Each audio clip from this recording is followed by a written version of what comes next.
All right. This morning, just before we pick up where we left off last week, would you turn to the book of Lamentations? It's pretty far over. In my Bible, it's page 762. So it's going to be pretty far over.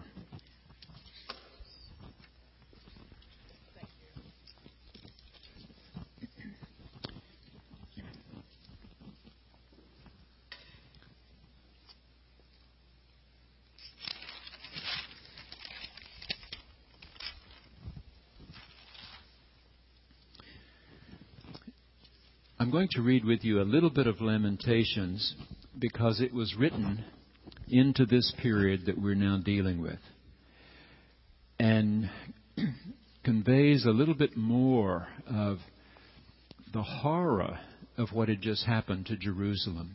We're here at 587. Remember that the northern tribes, 10 of them, had been decimated by the Assyrians. That the people who lived in the northern tribes had finally just given up and had become themselves Assyrians. They were assimilated into the culture. They ceased to exist as a separate people. So Israel is now down to 2 tribes here in 587. Just 2 tribes left.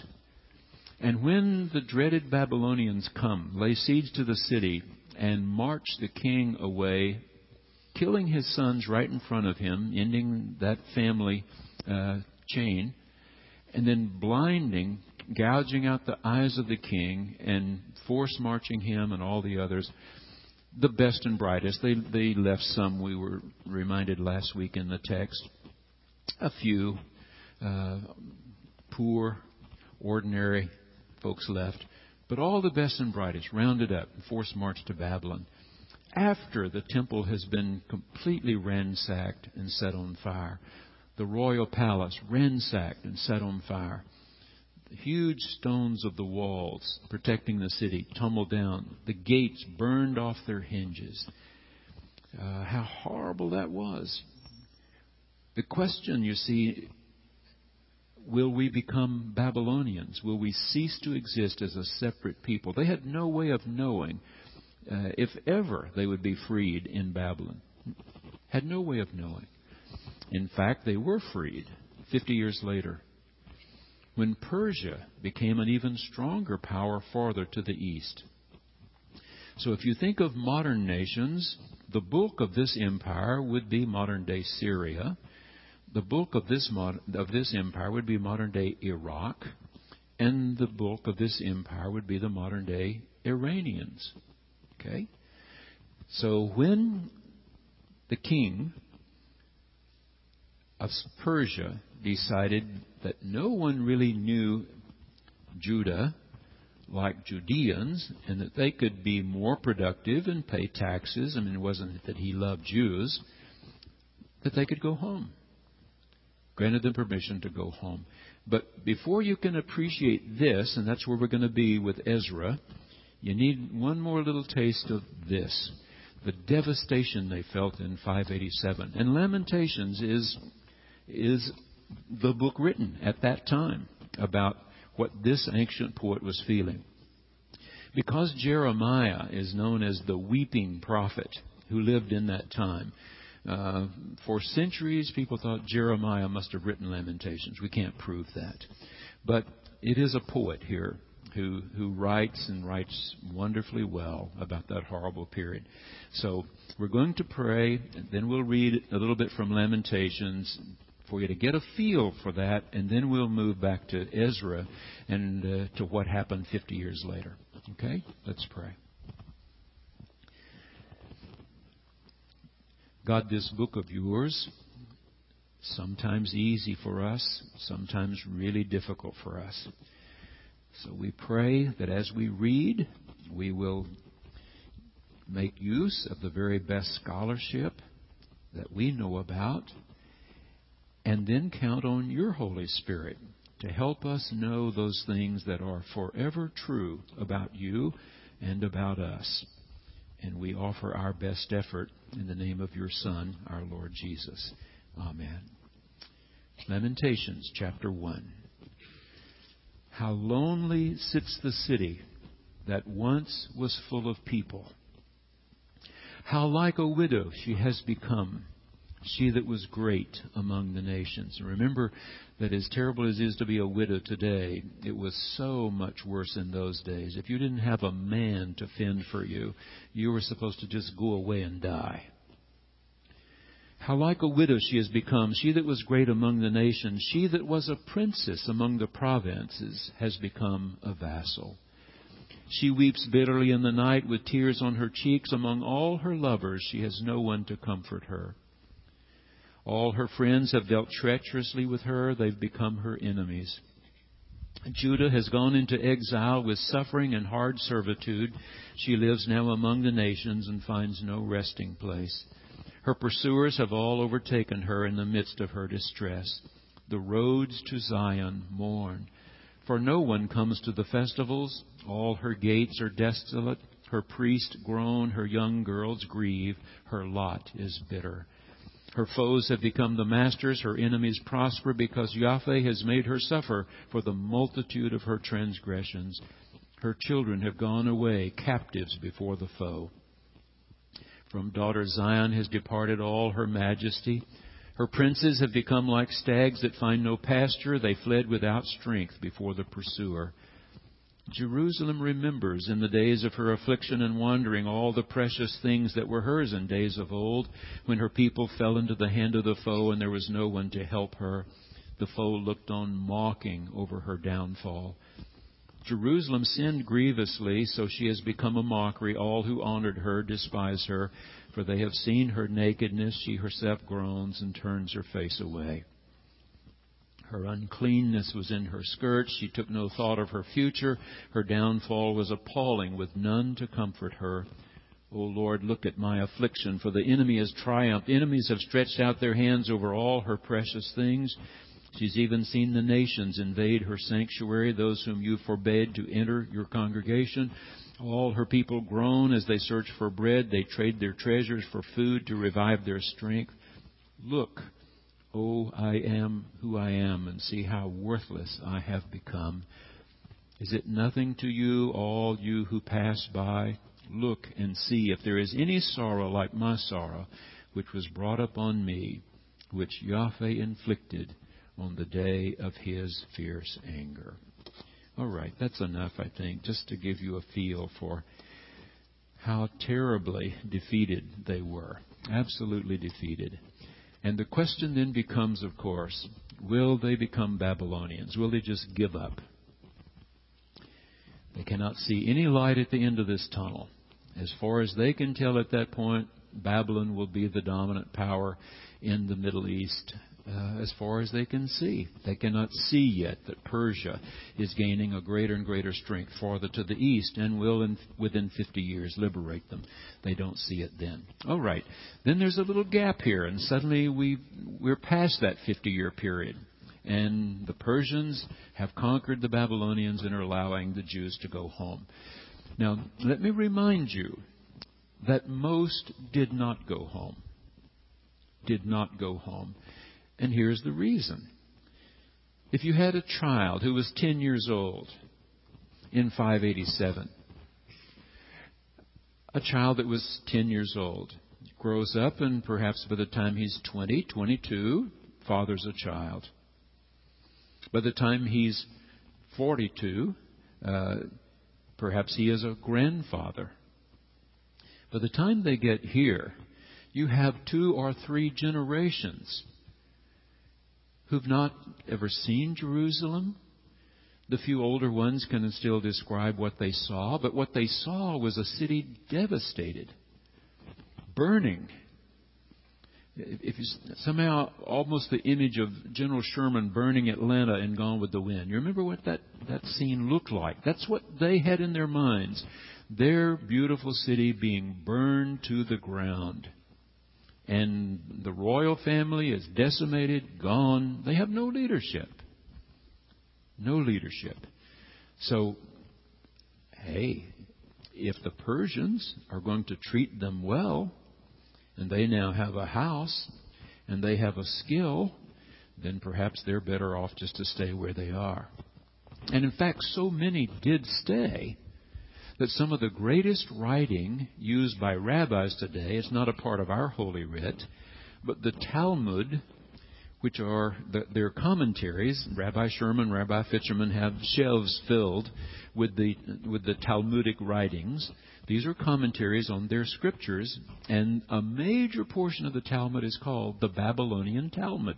It was produced in Babylon. We know that others went on farther to Persia itself.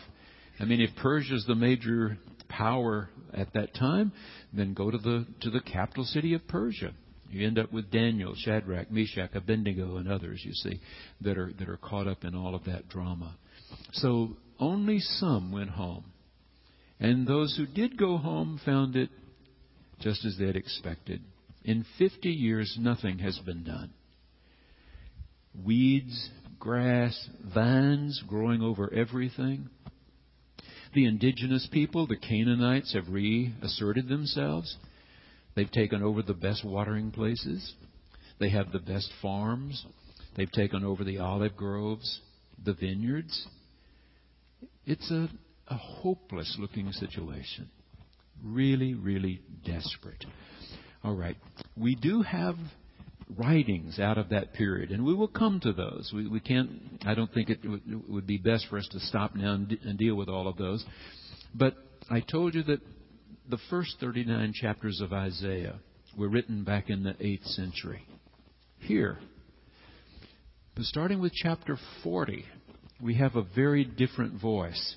Here, not the same person, of course. He couldn't have lived that long. It's someone else now who wrote and whose writing was affixed to Isaiah. Scholars call it Deutero, same as you have in Deuteronomy, means the second, if you would. So, second Isaiah, beginning with chapter 40. Most scholars believe that his work continues through chapter 55. And then in chapter 56, to the end of Isaiah, you have a third writer who actually was a part of that group that went back home, who saw just how horribly bad things were. And how could they possibly begin to build again? So we have the writings from this period, and we have writings from this period. In our reading in just a few moments, you will see that two other prophets are mentioned right away. We'll have Haggai and Zechariah will be mentioned in this text. And when we get to those prophets, we will see that they were working at this period.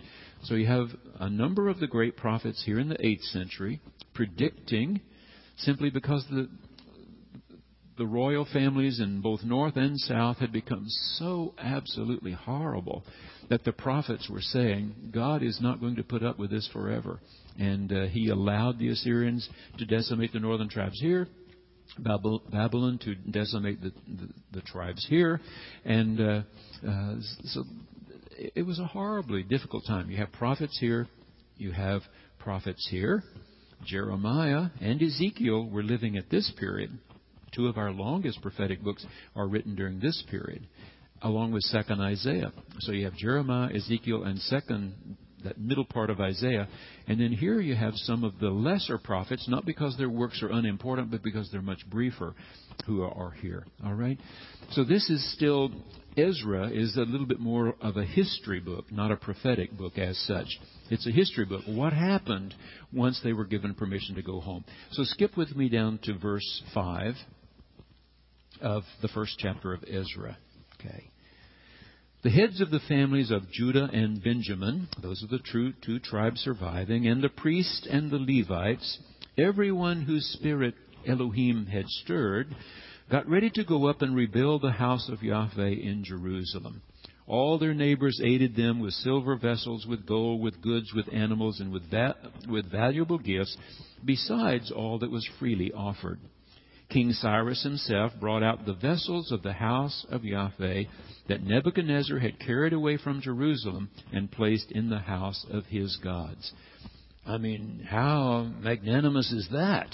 That the king of Persia would not only give them permission to go home, but would actually have his people go into the great storehouses of Babylon and find some of the gold and silver objects that had been stolen from the temple in Jerusalem, stolen from the palace in Jerusalem, and let the people bring them home.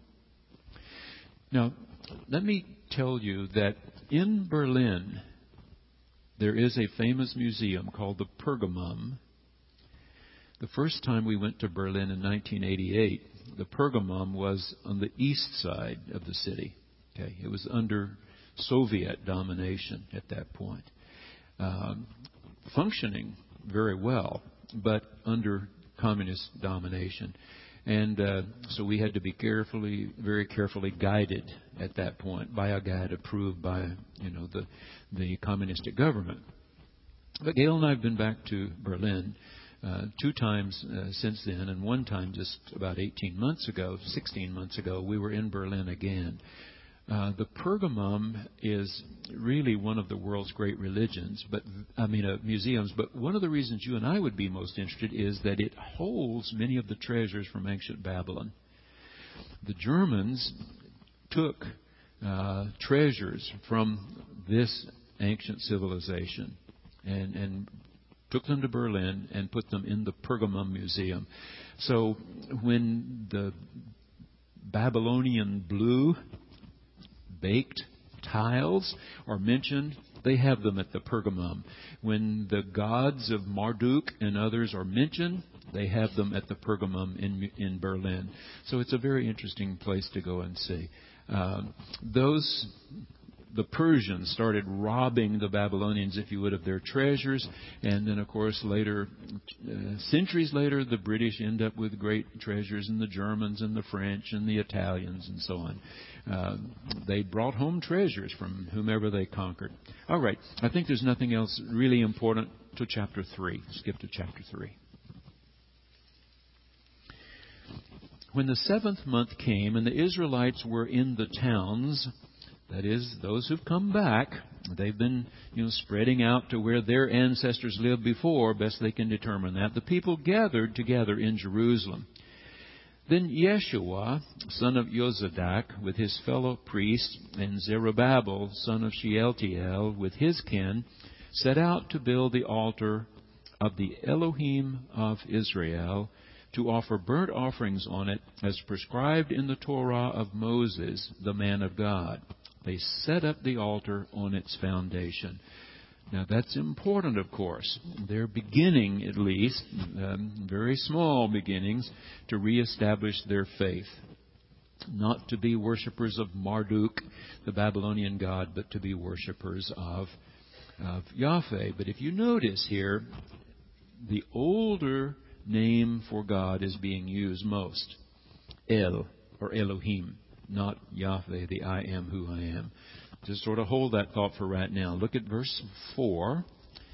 And they kept the festival of booths, and even today, that festival of the booths comes in the spring, and Jews are encouraged to set up little tent-like structures in their backyards as a reminder of a time when they were nomads, when they were absolutely dependent upon the goodwill of God. And it's celebrated a week of weeks after Passover. And it was at the gathering of the Festival of Booths that those who had heard that the one crucified back at Passover, some were saying they had seen him, they had talked with him, had heard him talk, had eaten fish with him. They got Simon Peter to tell them what's been going on the last 7 weeks. All right, so here they kept that festival of booths as prescribed in the Torah of Moses, and offered the daily burnt offerings by number according to the ordinance as required for each day. And after that, the regular burnt offerings, the offerings at the new moon, and at all the sacred festivals. And here the name is used of the I am who I am. And the offerings of everyone who made a free will offering to Yahweh. From the first day of the 7th month, they began to offer burnt offerings to Yahweh, but the foundation of the temple of Yahweh was not yet laid. Okay? They haven't taken on that big job of cleaning up all that mess on the top of Mount Moriah and starting to build a new temple. So they gave money to the masons and the carpenters, and food, drink, and oil to the Sidonians and the Tyrians, to bring cedar trees from Lebanon to the sea, to Joppa, according to the grant that they had from King Cyrus of Persia. All right, so you remember that Tyre and Sidon are two port cities in Lebanon, just immediately north of them. And that before, Solomon had made arrangement with the king of what is modern-day Lebanon, up in Sidon and Tyre, to float the great cedar trees down along the Mediterranean and then take them overland to Jerusalem. So they're trying to do that again, try to get some of these beautiful big cedar trees to start their new temple. Verse 8, in the second year after their arrival at the house of Elohim at Jerusalem, in the second month, Zerubbabel and Yeshua made a beginning. That's a little bit encouraged. They made a beginning. Okay, skip down a little bit, about 5 or 6 lines. They appointed the Levites from 20 years old and upward to have oversight of the work on the house of Yahweh. Okay, stop. The reason I've highlighted that is that's significant, remember, because in Israel, the 10 northern tribes, it had gotten to the point before their decimation that just anybody could be a priest. And then finally in the south, there was some of that same thing, that just anybody could be a priest. You remember the tribe of Levi was the one that produced Moses and Aaron and their sister Miriam, the 3 big leaders on that 40-year trek through the desert. And that family had been designated as those who would do holy things, set apart holy things, as a proper recognition that God is wholly other than we are, different from us. We are like Him in some ways. We are very different from Him in others. Notice just back there in verse 7, I skipped over that pretty quickly, but they were floating them down to the port at Joppa. Okay, you'll remember we'll have a story later about the port at Joppa, and it's still there today. It's right near Tel Aviv. So usually when one goes to Israel, if you have a hotel near the beach at all there in Tel Aviv, you can walk to Joppa. I mean, it's a very short little walk. And they still have a little whale there, that like the one that's supposed to have gulped down Jonah. Their little whale has sort of a wink in his eye. I got Jonah, and I'll get you too if you mess up here. Okay. So they're trying to do the right things. Let's get the family to oversee this work that were set apart to do holy things, the Levites. Skip to verse 10. Chapter 3, when the builders laid the foundation of the temple of Yahweh, the priests in their vestments were stationed to praise Yahweh with trumpets. The trumpets are not metal instruments. They're not metal instruments. They're ram's horns, the shofars. Okay? The shofars. And the Levites, the sons of Asaph. Okay, see that little word? Asaph? You find it right alongside many of the Psalms. If you're reading along in the Psalms and you come to that little word, Asaph, that's being attributed to this person. Okay, being attributed to this person who had been supposedly a great writer of poetry that became hymns of the faith, the Psalms. Okay, so the Levites and the sons of Asaph, this wonderful musician from ages before, with cymbals according to the directions of King David of Israel. This is the way David told them they were supposed to worship at the new temple that Solomon was going to get built. And they sang responsively. You notice that word? Responsively, which means the priests sang and the people sang, and the people sang and like we do, cantering the psalm. That's what it's describing here. They were cantering the psalm, one line for the Levites and one line then for the people to respond. Okay. They sang responsively, praising and giving thanks to Yahweh.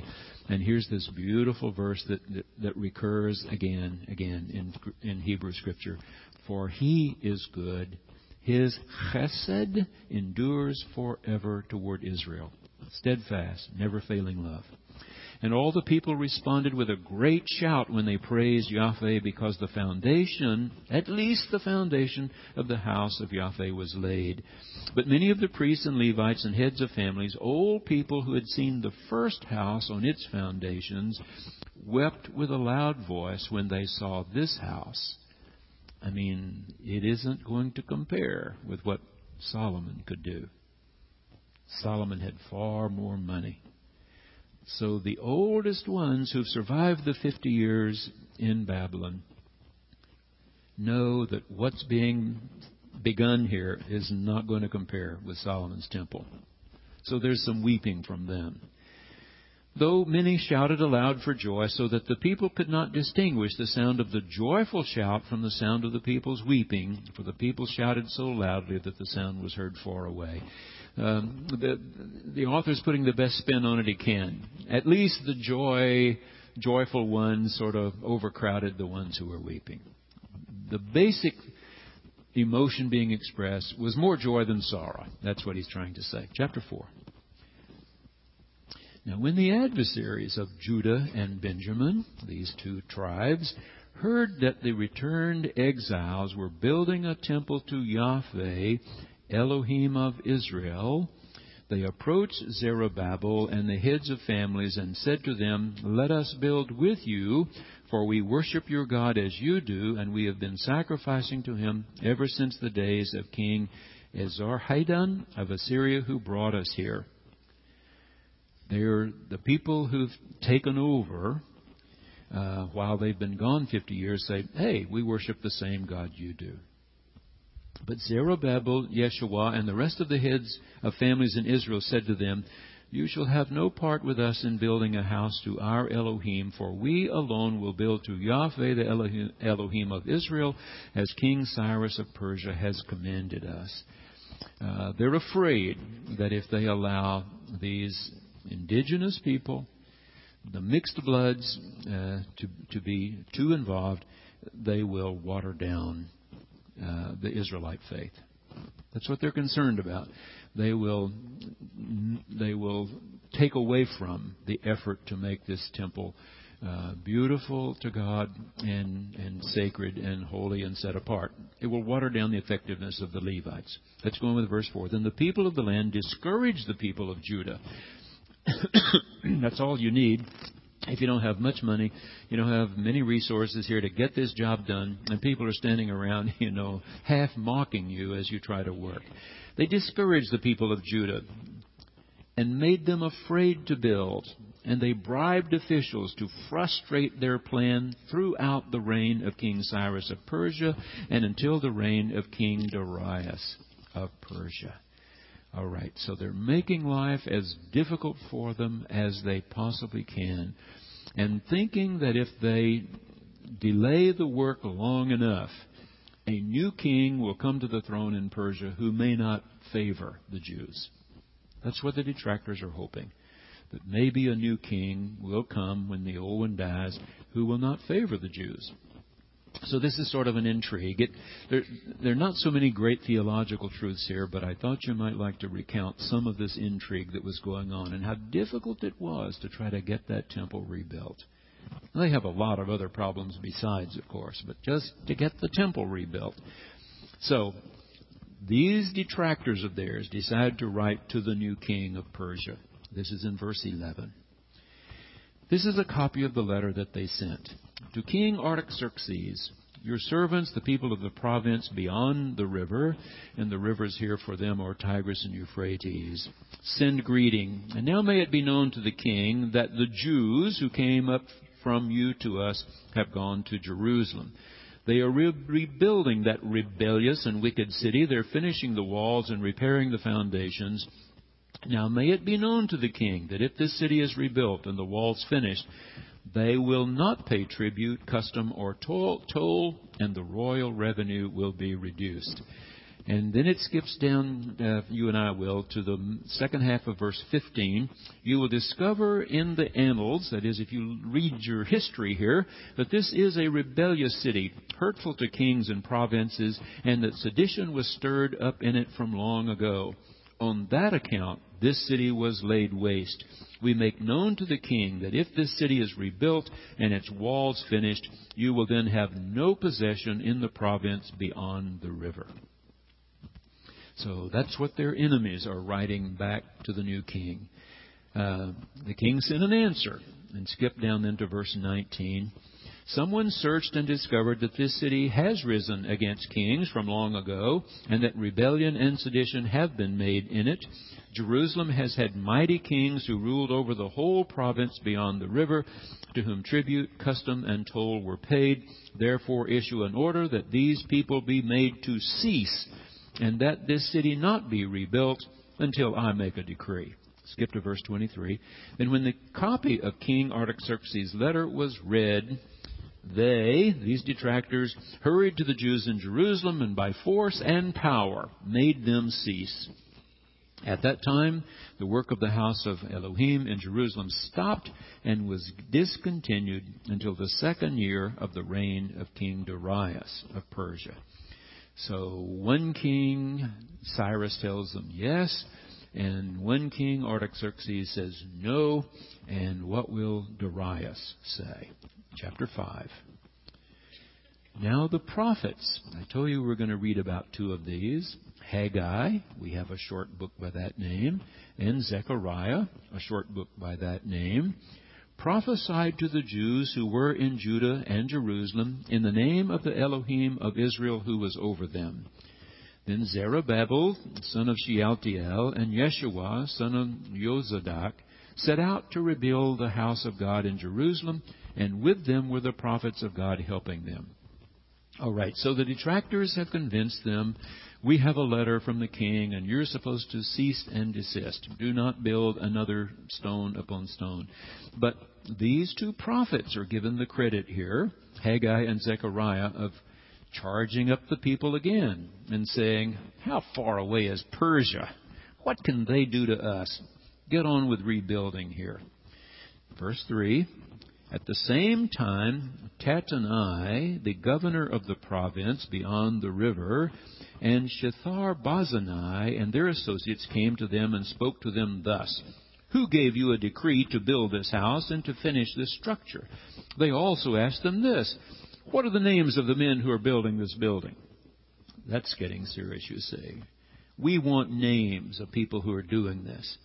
"But the eye of their Elohim was upon the elders of the Jews, and they did not stop them until a report reached Darius, and an answer was returned by letter in reply to it. The copy of the letter that Tattenai, governor of the province beyond the river, sent to King Darius," skip down to verse 7, last few words, "to Darius the king, all peace. Be it known to the king that we went to the province of Judah, to the house of the great Elohim. It is being built of hewn stone, and timber is laid in the walls. This work is being done diligently and prospers in their hands. Then we spoke to those elders and asked them, 'Who gave you a decree to build this house and to finish this structure?' We also asked them their names for your information, so that we might write down the names of the men at their head. And this was their reply to us: 'We are the servants of the Elohim of heaven and earth, and we are rebuilding the house that was built many years ago, which a great king of Israel built and finished. But because our ancestors had angered the Elohim of heaven, he gave them into the hand of King Nebuchadnezzar of Babylon, the Chaldean, who destroyed this house and carried away the people to Babylonia.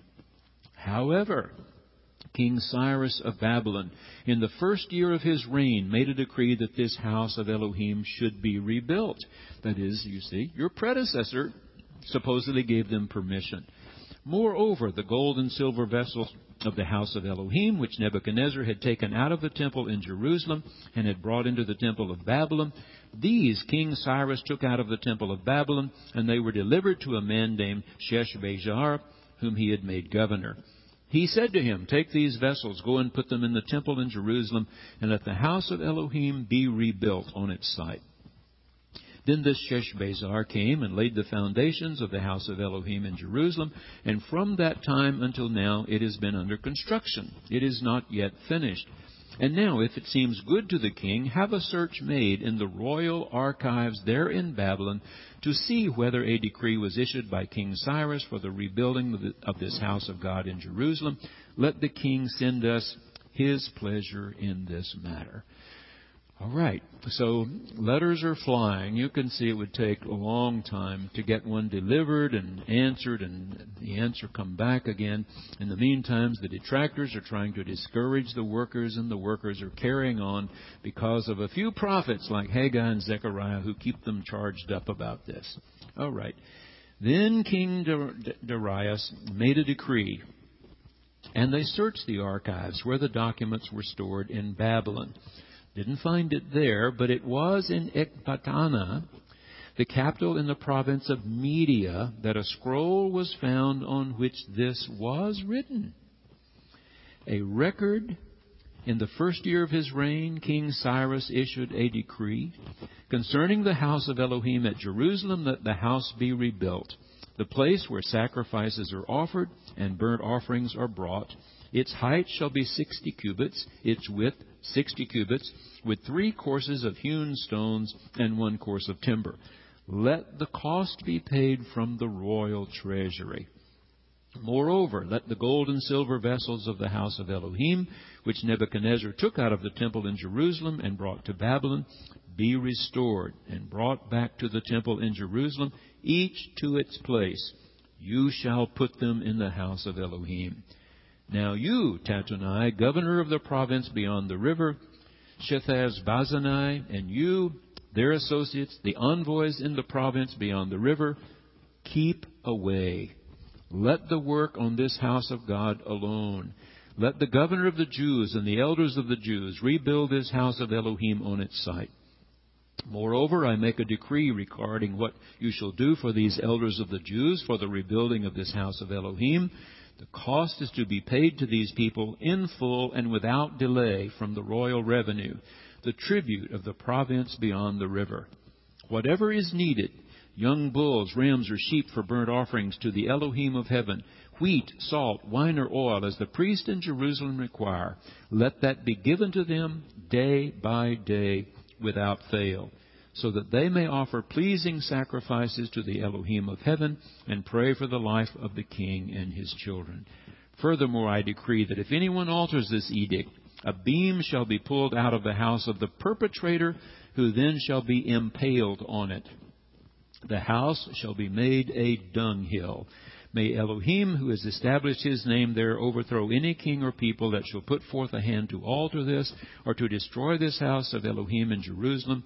I, Darius, make a decree. Let it be done with all diligence. Wow, the Jews won. They won. The detractors, trying to stir up things, have lost this latest round. Artaxerxes turned against them, but Darius has turned back toward them. Then, according to the word sent by King Darius, Tattenai, governor of province beyond the river, Shethar-Bazanai and their associates did with all diligence what King Darius had ordered. So the elders of the Jews built and prospered through the prophesying. Again, you see this author is giving great credence to the prophets and their role. Keep people charged up here. And prospered through the prophesying of the prophet Haggai and Zechariah. They finished their building by command of the Elohim of Israel and by decree of Cyrus, Darius, and King Artaxerxes of Persia.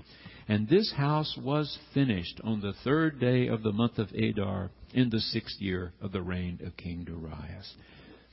So the people of Israel, the priests and the Levites and the rest of the returned exiles, celebrated the dedication of this house of Yahweh of Elohim with joy. They offered at the dedication of this house of Elohim 100 bulls, 200 rams, 400 lambs, and as a sin offering for all Israel 12 male goats, according to the number of the tribes of Israel, even though 10 of them, of course, are gone by this time. Then they set the priests in their divisions and the Levites in their courses for the services of Elohim at Jerusalem, as it is written in the Torah of Moses. On the 14th day of the first month, the returned exiles kept the Passover. For both the priest and the Levites had purified themselves according to the Torah. All of them were clean. So they killed the Passover lamb for all the returned exiles, for their fellow priests, and for themselves. But you see here again, when all this meat is being offered up, it's not wasted. If you recall when we were reading before this time through the Bible, in the book of Leviticus, the offal, the innards, were often burned so that an aroma went up to God. But the better parts of the meat were just roasted nicely. And after you'd offered sacrifice, everybody could eat. So it was eaten by the people of Israel who had returned from exile, and also by all who had joined them and separated themselves from the pollutions of the nations of the land to worship the I am who I am, Elohim of Israel. With joy they celebrated the festival of unleavened bread 7 days. For Yahweh had made them joyful, and had turned the heart of the king of Assyria to them, so that he aided them in the work of the house of Elohim, the Elohim of Israel. Okay, verse 7. Still haven't gotten to Ezra, you'll note, you see. Still haven't gotten to him, but we're about to. The one for whom this book is named. After this, in the reign of King Artaxerxes of Persia, Ezra... Okay, I want you to notice here, as valuable as writing material was, and as hard to come by as it was, the author here gives Ezra's genealogy all the way back to Aaron.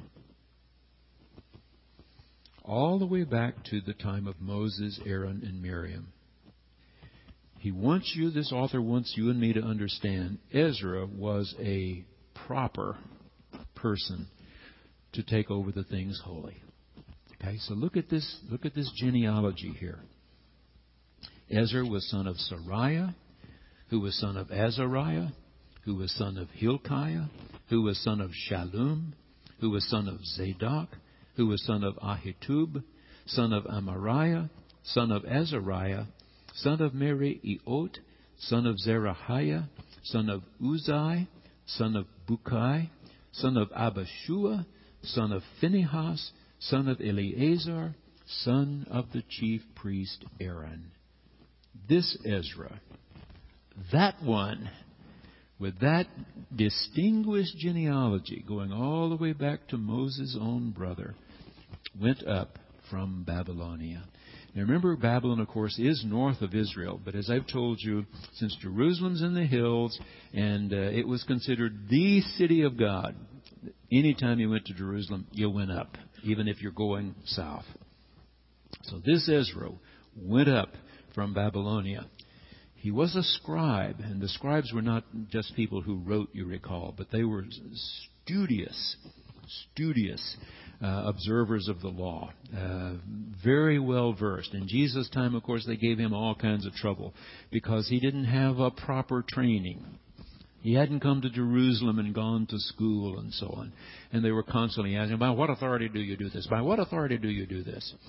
He was a scribe, skilled in the Torah of Moses, that Yahweh, the Elohim of Israel, had given. And the king granted him all that he asked, for the hand of Yahweh, his Elohim, was upon him.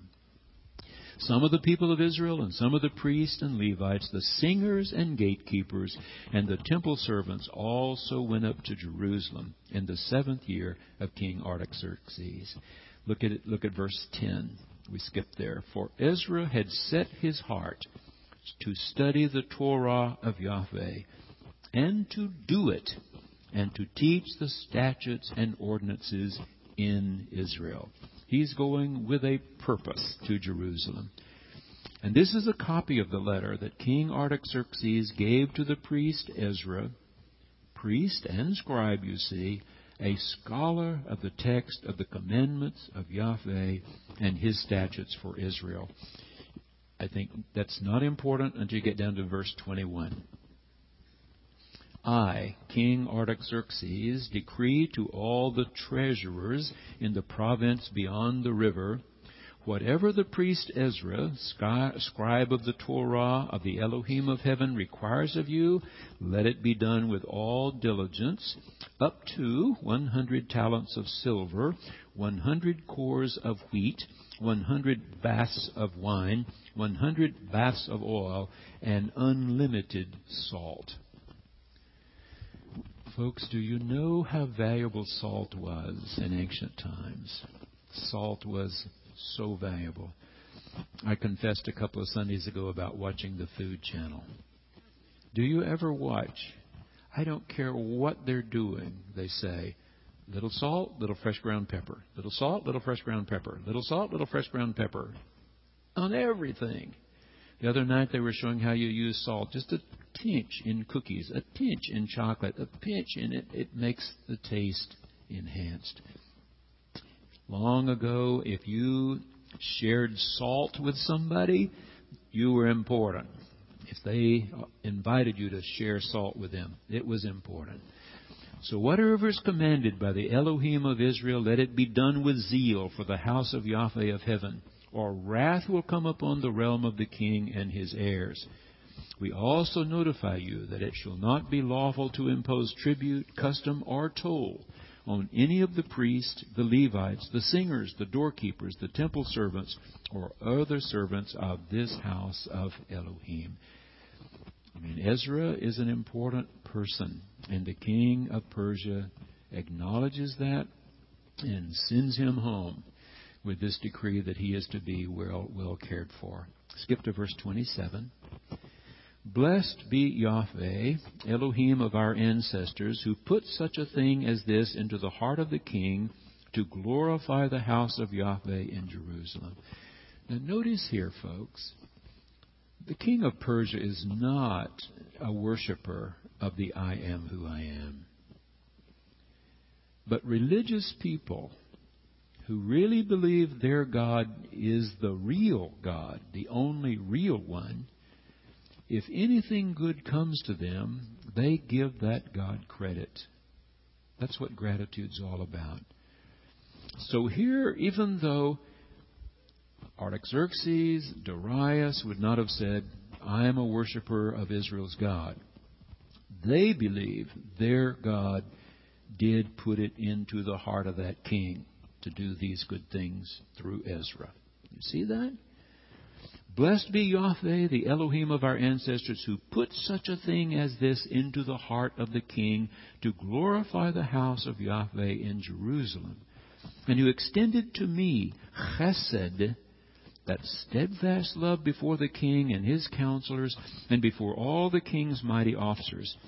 I took courage, for the hand of Yahweh, my Elohim, was upon me, and I gathered leaders from Israel to go up with me. So what is he saying? He's far from being the only one who hasn't gone home yet. So he asked other leaders who've chosen to remain in Babylon or even to go farther east into Persia, come, go home with me. We've got important work to do. You see? All right, chapter 8. This became so important in ancient Israel that they wanted everybody to know. All right, so who signed up to go home with Ezra? Who signed up to go? And they list them here. Now, we're not going to read all these names. These are the family heads, and this is the genealogy of those who went up with me from Babylonia in the reign of King Artaxerxes. And they list them there. All right, verse 21. Then I proclaimed a fast there at the river Ahava, that we might deny ourselves before our Elohim, to seek from him a safe journey for ourselves, our children, and all our possessions. For I was ashamed to ask the king for a band of soldiers and cavalry to protect us against the enemy on our way, since we had told the king that the hand of our Elohim is gracious to all who seek him, for his power and his wrath are against all who forsake him. So we fasted and petitioned our Elohim for this, and he listened to our entreaty. Isn't this really an interesting and wonderful statement? Ezra's admitting, I was afraid. We had hundreds of miles to cross. And they had women and children who were going with them. I was ashamed to ask the king to send the cavalry, because I'd already told him our God was going to protect us. And I think that's beautiful. So we decided to stop by the river Ahava and ask God if He really would protect us. Let's skip to verse 31. Then we left the river Ahava on the 12th day of the first month to go to Jerusalem. The hand of our Elohim was upon us, and He delivered us from the hand of the enemy and from ambushes along the way. They are not without enemies, of course. We came to Jerusalem and remained there 3 days. Look to verse 35. At that time, those who had come from captivity, the returned exiles, offered burnt offerings to the Elohim of Israel, 12 bulls for all Israel, 96 rams, 77 lambs. All this was a burnt offering to the I Am who I am. Okay? Any questions? I think this history is helpful to you. We almost do the book of Ezra now, and then we get on to Nehemiah. To help you understand why the southern tribes did not become assimilated. They had some strong people. Strong people. Jeremiah, the weeping prophet, we call him. Ezekiel. You see, you can't really understand those great writers unless you can somehow, best we can, put ourselves back into that situation. I mean, that Ezekiel, during this 50-year period, is with the exiles along the muddy banks of a little canal there in Babylon, the Kebar Canal it was called. And one of their great prophets said, "You got to prepare to live here. We don't know how long we may have to live in Babylon." One of the texts, I've already got the texts and titles for this coming year that will start with Advent. And next year I'm preaching from the Hebrew Scriptures. And one of those texts is that instruction from the prophet. You got to marry. You got to make babies. You got to plant crops, till them and harvest them. You don't know how long you're going to be here. You got to put down roots here in Babylon. But not be Babylonians. Not be Babylonians. Ezekiel says, "In a vision I was taken back to Jerusalem. In a vision I saw a valley filled with dried bones. The sun had bleached them dry after the varmints had taken every bit of flesh from them." Our people. But I tell you, in the vision, God connected the hip bone to the leg bone to the arm bone and breathed into it His own breath.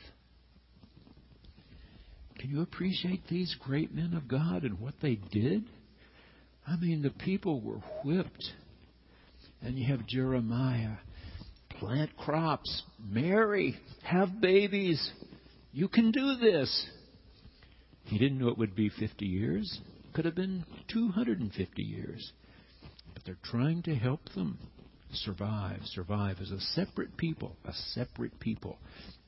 And Ezekiel did the same, with the valley of the dry bones and all those wonderful things that he wrote. That middle part of Isaiah, the Deutero-Isaiah, remember how it starts. I mean, the first Isaiah, back here in the 8th century, he's been pounding the people over the head, and rightly so. The royal family, everybody is so unjust, so unfair, taking advantage of the poor and the uneducated. But not the second Isaiah. Because now they're whipped. They are whipped and in Babylon. And so he picks up his pen and writes, "Comfort ye my people. Speak tenderly to Jerusalem. A voice cries out in the wilderness, prepare the way of the Lord." You see, they did not assimilate. They did not become a part of Babylon. They remained Jews. They remained Israelites. They remained worshipers of the one true God. And archaeologists in Israel say that after this period, in all the digs since this time, they do not find multiple gods in the digs. Before then, yes. I mean, they're dabbling with Baal and Ashtoreth and all these others. Not after this. Not after this.